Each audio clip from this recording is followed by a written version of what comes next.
This program is brought to you by Training Tilt. Training Tilt is a complete toolkit for coaches, health and fitness professionals, and nutritionists. Combine your website, e-commerce needs, client communications, and training plans into a single affordable platform. For more information, please go to www.lisatamati.co.nz/Training Tilt. Welcome to Pushing the Limits, the podcast that gets deep into the psyche of extraordinary achievers across all genres, cutting to the chase to unlock the secrets of their success, their achievement, philosophies, and motivations. Join us in the quest to find out what makes the movers and shakers of our world tick and what gems of wisdom we can learn from them. Well, welcome to the show, everybody. It's Pushing the Limits and Lisa Tamati, your host. And today I have my co-host with me and my business partner and great mate, Neil Wagstaff, once again from Running Hot Coaching. And today we're going to be talking about running technique. So I hope this is a episode for the runners out there who want to improve their running style, their running technique, their posture, all of that sort of good stuff. So welcome to the show, Neil. Thanks, Lise. How you doing, mate? Yeah, very good, very good. Now, you know, we run occasional day seminars on running technique and all the good sort of stuff. So, Neil, start us at the beginning. What's the most important things for a runner to know when it comes to running technique? That's a big question, Lise. That's a big question. It is a big question. In other words, where the hell do we start, Neil, please? Yeah, probably a good place to start is with obviously, as you know, Running Hot Coaching and in partnership with Peak Fitness and Health at the gym. We run Run Club every term, and we just started one of those last weekend with another group of runners coming through. And what we do at the start of the day, as we've done on our one-day run seminars, is we do a slow motion video. And that really is a very quick and easy way to see how people are running and where we can help them. So we see a lot of common things, and one of the biggest places to start is looking at where people are striking. So looking at their foot strike, and one of the most common things we're seeing in the videos is people heel striking. So a lot of people heel striking with a real long stride. Now what that's going to do to the body is, you imagining, depending on how bad the heel strike is, you can get somewhere between 4 and 11 times your body weight coming back through your body. So if you're hitting your heel on the floor, you've got a long stride, then you're getting all that weight coming back through from the ground reaction force back through your body, and that's no surprise why a lot of people ending up with knee niggles, hip niggles, back issues, and shoulder issues as well. Yep. So a good place to start is looking at foot strike, and for those listening out there, it's really easy to do. Get someone to film you side on, and running past across probably a space of about sort of 50 to 60 meters, and slow motion, which most phones will do now, and just have a look at where you're landing. If you're landing with your leg in front of your body on your heel, or even flat-footed in front of your body, you can imagine now you've got to work really, really hard to get all that weight that's behind your foot back over your centre of mass, and then propel you forward again. And it's really a little bit hard to do a podcast on something like technique, isn't it? Because you haven't got the visuals to sort of back it up. But I really highly recommend people do get their cameras out and do get someone to film them running, because you might be shocked at what you see that you're not completely unaware of. So by doing this sort of video session, you'll probably discover a number of things. And yeah, the first part of it would be the heel striking. So where should you be landing then, Neil? Ideally, and I don't know if you remember, Lise, when we went up and did one of our courses, we went up and we spent the weekend with Brian McKenzie. Yeah. And just talking about the videos before we move on, when I saw mine, and we talk that we really coach and teach from what we learn ourselves, I didn't believe it was me, because my stride was pretty long, and I was like, whoa, it can't be my foot. It's not my leg. It will, to your point, it will highlight some real good things that you can then start fixing quickly. Yeah. And there's some good little go-tos that you can do pretty easy to fix those things up. Yep. So definitely worth doing. But back to your question, mate, is where people should be landing, ideally mid-foot. So what we mean by that is landing mid-foot, ball of foot with the heel kissing the floor as you land. But one of the bigger things to focus on is making sure you're landing under your centre of mass.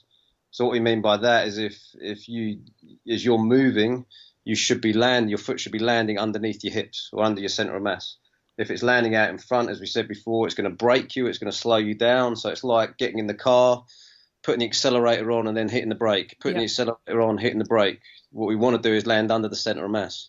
Real simply speaking, and probably the easiest way to describe it without visuals, is that running is simply falling.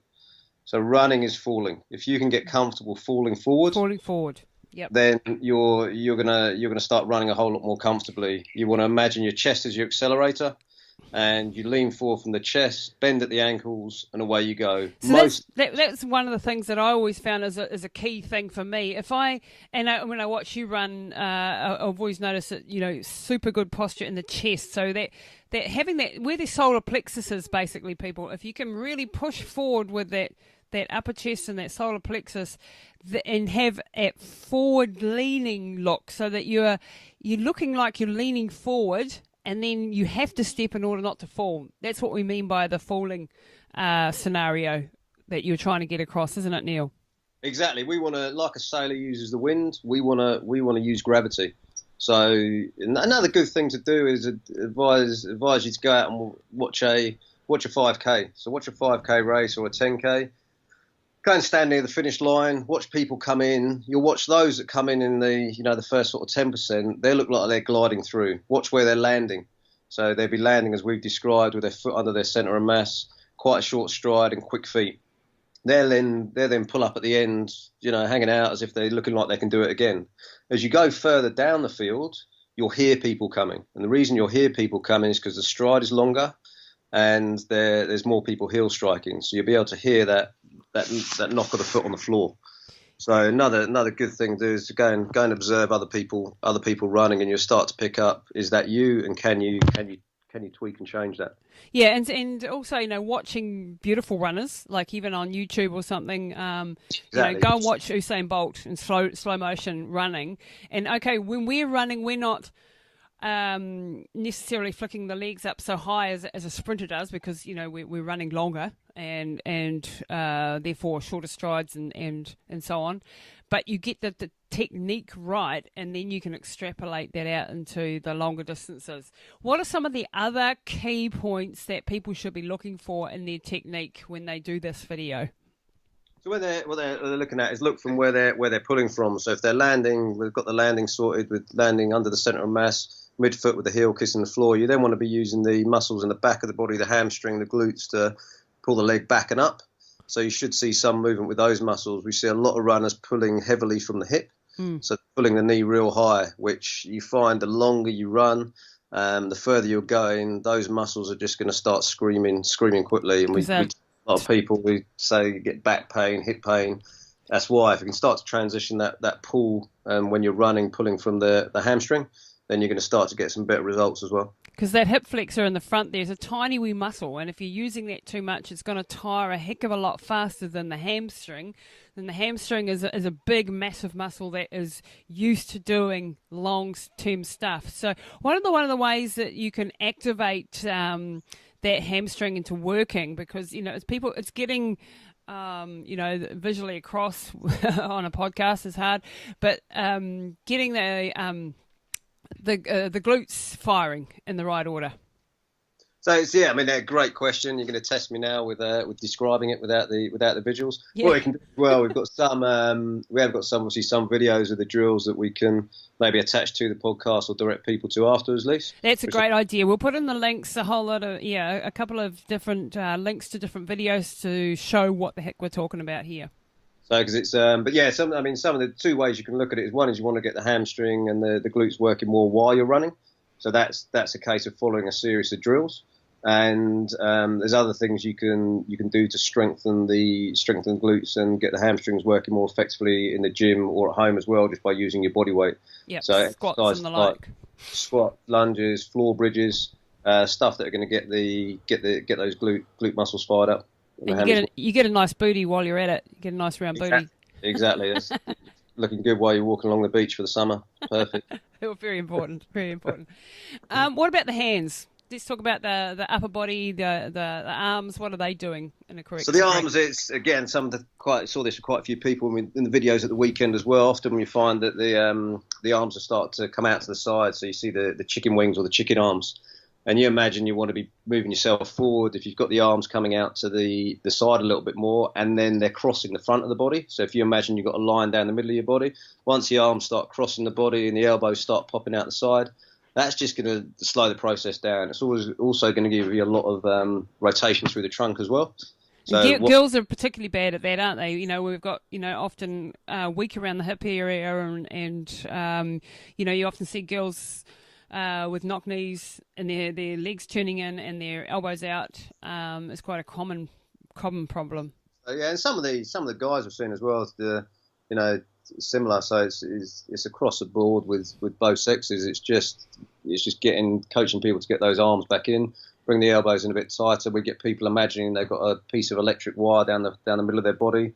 They're not allowed to electrocute themselves, so they've got to keep those arms in the same plane of motion and moving forward. A lot of that is tidied up as well with giving some exercise to relax the shoulders. A lot of people are very tense and tight through the upper traps and neck muscles. So by relaxing those, getting the muscles in between the shoulder blades, getting those fired up and stronger, it'll hold the shoulder in a better position. And then obviously the tightening the core as well. So getting the core fired up, it'll hold the hips in a better position, protect your lumbar pelvic hip complex, and then relaxing the shoulders.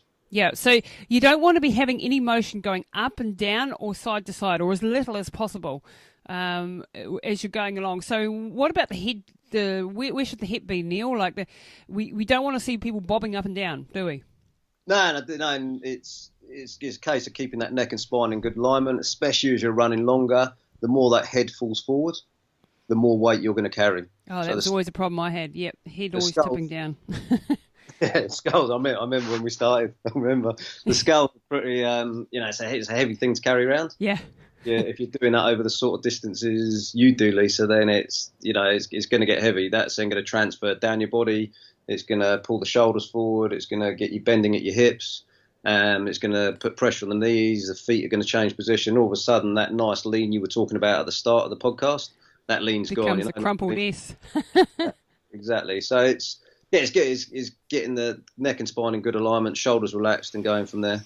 So, and also, if you can picture yourself being pulled from a balloon from the top of your head in a forward, so you're being pulled along so that neck is nice and long and straight and is an extension of the body and not tipped forward. And as you get fatigued, and if you watch me in a couple of ultramarathon movies and docos, yeah, I look like a staple where I've completely lost the muscle strength and the form's gone.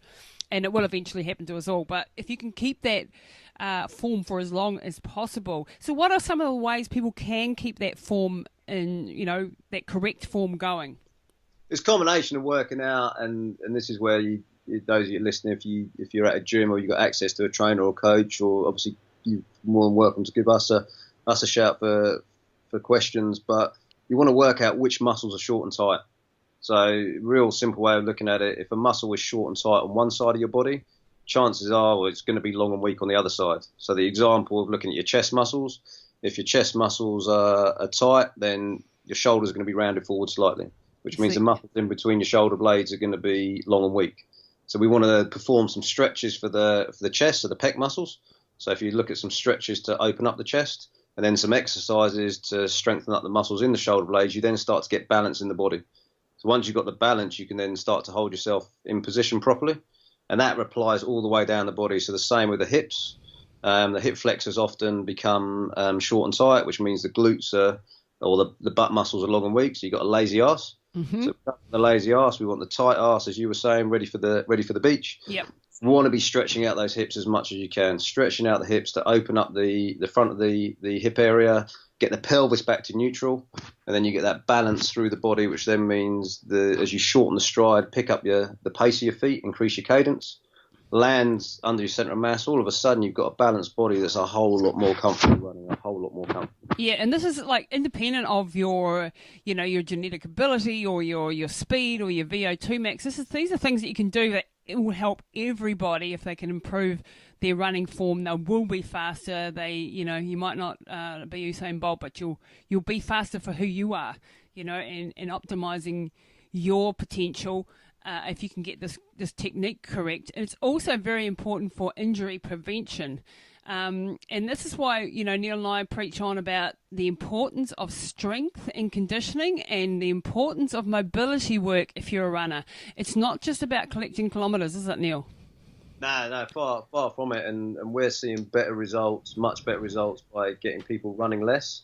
They're still doing the same amount of training volume, but they're running less, and some of those unnecessary Ks or those junk miles are then converted into mobility sessions or strength sessions, which then means we're balancing the body when we're not running. So that when we are running, the whole structure is in a much better position to do the job it should. So you talk about the kinetic chain a lot, and this was a concept that was new to me a couple of years ago when you talked about it. Explain that a little bit. Kinetic chain is simply looking at the body as one. So if you think of the kinetic chain having a series of checkpoints, so if you're listening and want to get moving, you can stand up at home, and you want to make sure as you stood up, your feet are facing forwards, the knees should be facing forwards as well and tracking over the toes. Your pelvis should be sitting in a neutral position, and shoulders should be sitting back and down, and exactly as we've been talking about, along the neck and spine in line. So those checkpoints throughout the body, if you always remember those, when you're out running and you've got some sort of discomfort, the chances are one of those checkpoints has come out of alignment. So it may be that the core switched off slightly, so therefore the pelvis is tilted forward, and you start to feel some pain in the lower back. It could be that you've changed your foot strike and your arch has started to collapse slightly, so you've now got some pain through the ankle and knee. So if your body's giving you a sign from the kinetic chain or talking to you, the biggest bit of advice we give is to start listening to it, because you can adjust that through the mobility, the strength work, get the kinetic chain back in alignment, and then all of a sudden it becomes a pleasurable experience. Too many people, Lisa, and I was speaking to people on the course on Saturday, are still saying that they associate running with pain. Yeah. It's something that they've just got to break through. And they're like, right, well, running's painful, that's what I do, and if I get myself, stronger in the head, I can do more of it. And a lot of people are doing it on pure grit and determination. Which is cool, because you learn other stuff from doing that, but you can make life easier as well. And that's the exciting thing, when you see the amount of grit and determination these people are presenting with and showing us. You then add some tidying up the efficiency, the technique, the strength, the mobility. These people are then in a position that they can go a lot further, a lot more comfortably, and or a lot quicker, depending on what their goals are. Yeah, it's fantastic. So what are some of the drills? Run us through a couple of the drills. And when we talk about drills, we're talking about, doing this in regular intervals during your training regime. So, 3 or 4 times a week, you should be doing some short drill sessions. It's always good as a warm-up. I always use my drill session, first 10 minutes as a warm-up.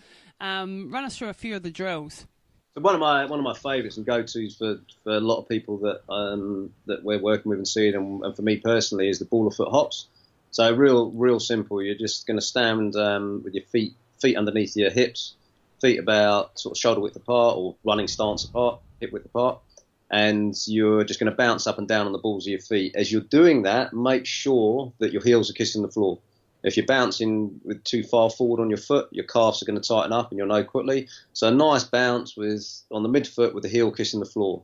What you're going to do then is just lean forward from the ankles, use the chest as the accelerator. So lean from the ankles, lean forward, and just into a gentle jog.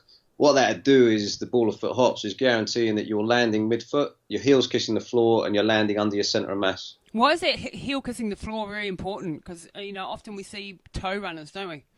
Yeah, toe running. If you go too far forward on your foot, which some people, as they start playing with technique, do, then if you spend a lot of time running up on the forefoot, the calves just will lock up very, very quickly. You'll end up Achilles problems and all sorts of fascial problems and all sorts. So getting the heel down with the knees soft, it means as well your body's absorbing the shock much more effectively. So you're landing on that mid to forefoot, but you're kissing the ground with your heel, and then quickly moving forward. So cadence.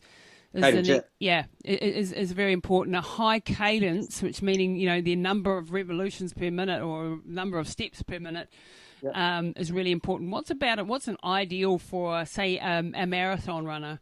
The ideal is getting it up to around 90 steps per minute off each foot, so 180 total. But what I want to stress there is that a lot of people can get very hung up on that, and we often have the conversation about tracking numbers, tracking heart rate, tracking speed. It can take away the fun. Yeah. What I've started doing from experience of people getting too focused on it is just working out where someone's at to start with. So it might be that they're 75, 76 steps off each foot. So they're a little way off where they need to be, but simply by helping them shorten their stride, so focusing on shortening their stride, they may get up into the 80s. They pick the feet up a little bit quicker, and all of a sudden they're seeing some improvements in comfort and efficiency. But isn't that counterintuitive to do a short step? When you think of sprinters, the beautiful runners, they're taking a long step, aren't they? They're just leaning more. So the difference between you when you're running through Death Valley, and Usain Bolt is just the lean. So it's how far you're leaning forward. So if you're leaning forward, the stride, yes, it will get longer, but the cadence will increase as well. Yeah. So that cadence will improve and get faster. The faster your feet are coming on and off the ground as well, just a point to remember, is it means the less time you're spending with your feet on the floor. The longer your feet on the floor, the less time you're spending moving forward. That makes sense? Yeah, so if you can picture a rugby player, the olden day rugby player, not so much the modern day ones, but where they used to, the big guys and they're rolling from side to side, and you can see them coming down the roadway, and you think, yeah, he's a rugby player. He's running like he's going to get tackled every step. All the weight's going and planting into the ground on one side, and then it's planting into the ground on the other side, and they're rocking backwards and forwards, or side to side, sorry. That's what we're trying to avoid. We want to be touching the ground and quickly lifting that foot up into the next step as quickly as possible, so that you're like a delicate fairy bouncing across the or a ballerina, that's got a light touch and onto the next step. So don't be the rugby player, be the ballerina. Imagine the hot sand works well as well, so you get your feet off the sand. I don't know if you remember, I was telling the story, or no, you will remember, you tell this story all the time, but when you got me doing my first 100 and made me cry. Yeah, I love that. The only time I've made you cry. And I was just explaining to the group on Saturday about that I could hardly walk for 3 days afterwards. So I explained that, and at that stage, it was like, this is pretty normal. Just run my first 100K. I shouldn't be able to walk. And then comparing that to when we ran across the country last year, for Samuel, and we ran from Taranaki back to Hawke's Bay, and day after feeling great and quite comfortable moving around. And the biggest difference was I'd shortened my stride massively, much quicker on the feet, and much more effective. So what's changed massively is that recovery as well. And that was on less training too, by the way, because back in the day you had more time, you didn't have 3 kids, and you actually had more time to train for the 100, whereas that one across the North Island was done on very little training, and actually you pulled up super well. Yeah, and you didn't make me cry. No. I'm not that mean. Well, remember how you made me cry in Death Valley when you tripped me up? But that's another story. That's got nothing to do with technique, Lisa. We'll leave that one for another day. Just don't trip up tired, fatigued runners. You'll make them cry. All right. Well, people, that's the podcast for today. Lots of information there. Lots of gold for runners who are wanting to improve their technique and improve their speed and their efficiency and their injury prevention. So remember, technique is important, mobility is important, strength and conditioning is important, and your mindset is important, not just collecting thousands of kilometres, Neil? That's right. And what we'll do, Lisa, what's the best way to get we've got that, our drills PDF? Yeah. Send me some of those links. We'll put those in the show notes, people, so that you can link to them, have a look at them, and start to integrate them. And we would love to help you with your running goals. Come and check us out at runninghotcoaching.com. We can get you trained up, whether you're an absolute beginner starting from the couch to the first 5Ks, or whether you're doing a half marathon, or an ultra marathon, of course. And we love especially love working with, well, what we most commonly work with is women in their 30s and 40s who've got kids who are really busy and they want to do something epic. So if that sounds like you, please come and give us a yell. We do work with the guys too. We work, in the ultra distance and right across the board. But if you're feeling like you just need a bit of guidance, you just need a bit of structure, you don't know quite how to improve everything, and you want to have a crack at maybe a 10K or a half marathon or a marathon, and you haven't got much time, we can help you do it efficiently with the least amount of pain, with the most amount of joy. I think that would be a good way of putting it, Neil? Yeah, perfect, mate. Spot on. All right, everybody, thanks again for joining us on Pushing the Limits, and we'll talk to you again soon. Take this opportunity to tell you about my new e-course, The Path of an Athlete, that I just launched recently. This is all about how to develop mental strength, resilience and tenacity, learning how to overcome the barriers to reaching your full potential and stop those limiting beliefs that have held you back.